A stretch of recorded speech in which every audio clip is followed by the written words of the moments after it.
You were on stage a short while ago saying we couldn't have imagined this 6 months ago, 5 weeks ago. Yeah. What precisely has happened over the course of this by-election campaign for the Green Party? Well, as you know, over the last few months, the membership's just expanded at this incredible rate. So going from was it 60,000 at the beginning of September, which we thought was quite a lot because there's extra people who joined to get Zach elected, and we're now 198,000. So that's kind of enormous. And then in the polls, as you'll know, we used to kind of be in the single figure somewhere, and we're kind of now off and above Labour. And we haven't had the chance yet to take that to the electorate, to take that to a ballot box. And this just obviously happened totally unexpectedly. And we were like, hang on a minute, we can do it, we can prove it. And all that new energy it's kind of coalesced. It's like it's come into practice, and people have just come from all over the country. Thousands today. So 2,000 had signed up and committed, and then more were coming today, just kind of going, I'm here, what can I do? Which is phenomenal. But it's like, it was a sustained, incredible attendance from people all over the country, day after day, like weekend after weekend, huge numbers. So that in itself is really remarkable. But for those of us who've been in the Green Party for a little while, and we're kind of going, there's 10 of us, let's go and knock on some doors and feel really excited if it's 15. So, that is out the park. In terms of the way we've done the campaign, we've had the campaign teams of people who've done it before. The campaign manager was Carla Denya's campaign manager of the general election. He's absolutely brilliant, Miles. He knows us what to do. I don't think we've approached it in a radically different way. We just have had way less time. But the difference is that people power. It's phenomenal. Because you can see the graphics and you guys are tweeting, we've got these members and this opinion poll, but it's actually it's not just fluff on social media and a press release. It's actually, these are people and voters. Yeah. Reform. Has their campaign surprised you?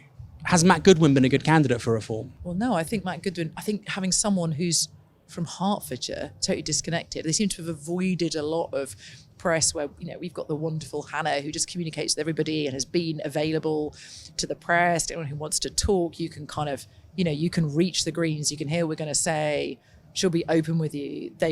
Most people that we've spoken to can't get hold of Reform. They just haven't been around. He's just not interested.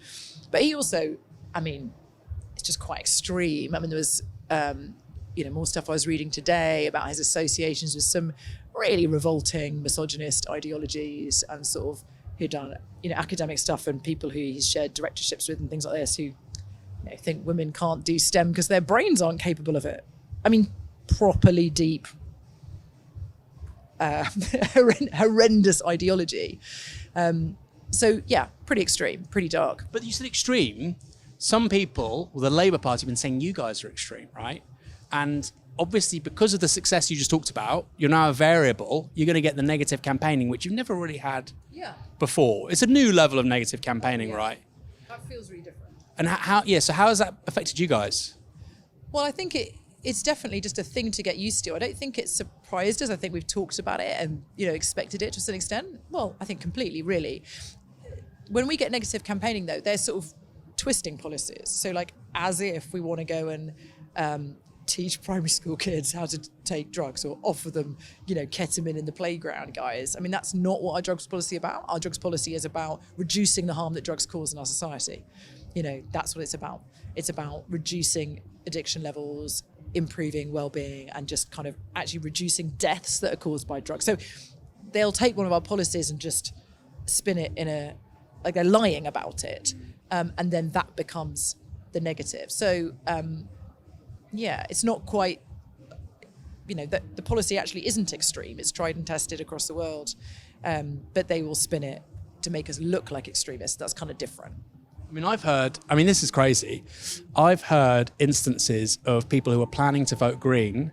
They then heard the Labour attack line on drugs and apparently voted Reform. Which is just, if Reform do win this, let's see. That's just a wild sequence of events. But it must be, because you're like the nice people, you're the optimists. That's why people join the Green Party, right? And then all of a sudden there's this really negative, kind of relentless horribleness, which I suppose A, is quite hard to deal with, but B, you've not built up the mechanisms to deal with it. You tell me if I'm wrong, it feels like right now the Greens have really effective leaders. You've got this mass membership. You've also got a ton of money from the members. You've got some policies which really stick with people, like on climate, Gaza, etc. But there isn't like the communications aspect that Labour has. You know, Labour has things like, these are our three messages, this is what we're going to, when people say this, we're going to say this. Or am I being unfair?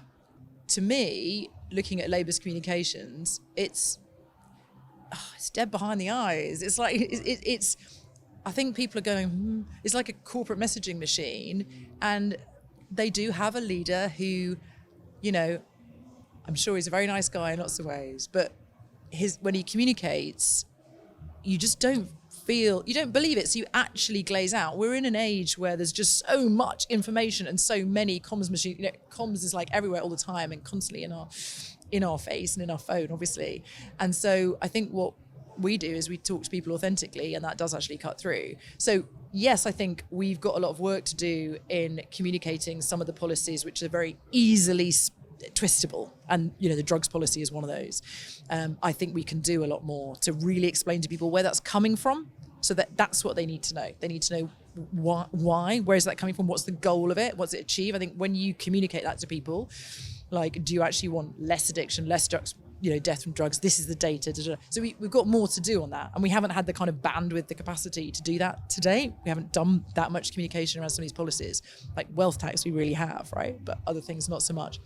But in the terms of the tone of it, I don't think Labour smash it in that way. I don't think they may have the resource on it, but I don't think they're cutting through with it. The May elections, what's going to happen? Do you think this is going to be just obliteration for Labour? I think they're going to do really badly, like shockingly badly. Yeah. I mean, I really do, because people can't really move beyond Starmer, and that's basically what people always do in local elections, is they're taking the national politics to the ballot box. I mean, we're going to do, well, we've got 2,000 activists all trained and inspired and, you know, able to take everything they've learned here back to their local areas, and so there'll be new energy and a new understanding of what we can achieve in a short amount of time. I mean, it's crazy days with the kind of cancelling and uncancelling and you know, people not having time to get into gear as they'd like to. But again, this proves that we can do things very quickly. But yeah, I would expect Labour to do really badly and Reform to do too well. And I think the Greens are definitely going to make some good headway.